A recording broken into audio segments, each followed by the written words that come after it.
அழைப்பு பரத்திலிருந்து கொடுக்கப்பட்டது.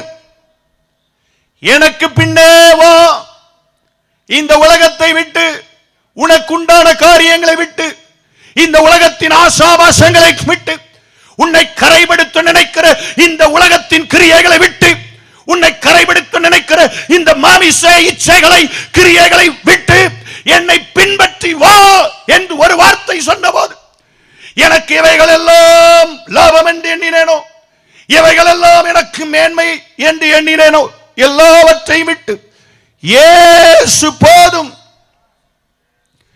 அவர் நடக்கிற வழியிலே நானும் நடப்பேன், அவர் போகிற இடமெல்லாம் நானும் போவேன் என்று ஒரு தீர்மானம் எடுத்து உம்மை பின்பற்றி வந்தோமே.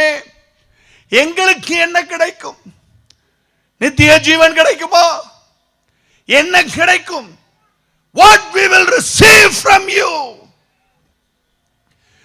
என் வாழ்க்கையில என்னையா கிடைக்கும்? எல்லாவற்றையும் விட்டு விட்டு வந்தேன் ஐயா, என் வாழ்க்கையில என்ன கிடைக்கும் என்று சொன்ன பொழுது இயேசு சொன்னார், பேதுருவை பார்த்து, அந்த தமிழ் மொழிபெயர்ப்புல அழகாக எழுதப்பட்டிருக்கிறது, பேதுரு சொல்ல தொடங்கினான்.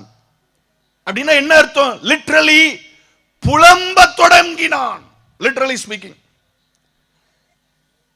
ஆண்டவரே எல்லாம் விட்டோமே என்ன கிடைக்கும், எல்லாம் விட்டோமே என்ன கிடைக்கும், புலம்ப தொடங்கின போது இயேசு பிரதியுத்தரமாக பேதுருவை பார்த்து சொன்னார், பேதுருவே, என் நிமித்தமாக,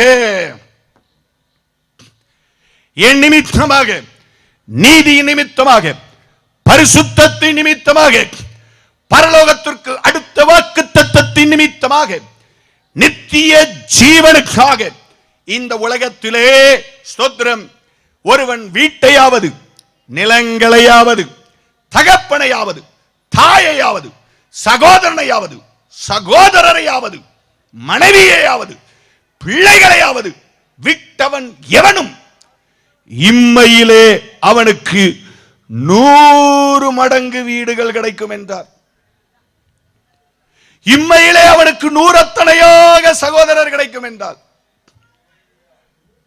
அப்படின்னா பேதுருவுக்கு 100 வீடு, மத்தேயுக்கு 100 வீடு, லேவிக்கு 100 வீடு, என்ன யூதாசுக்கு 100 வீடு, யாக்கோபுக்கு 100 வீடு, யோவானுக்கு 100 வீடு கொடுப்பேன். அப்படியே ஆண்டவர் சொன்னார். இல்ல, நீ எங்கே போனாலும் உன்னை போஷிப்பதற்கு இந்த உலகத்தில் உனக்கு ஒரு வீட்டை நான் ஆயத்தம் பண்ணி வைத்திருப்பேன்.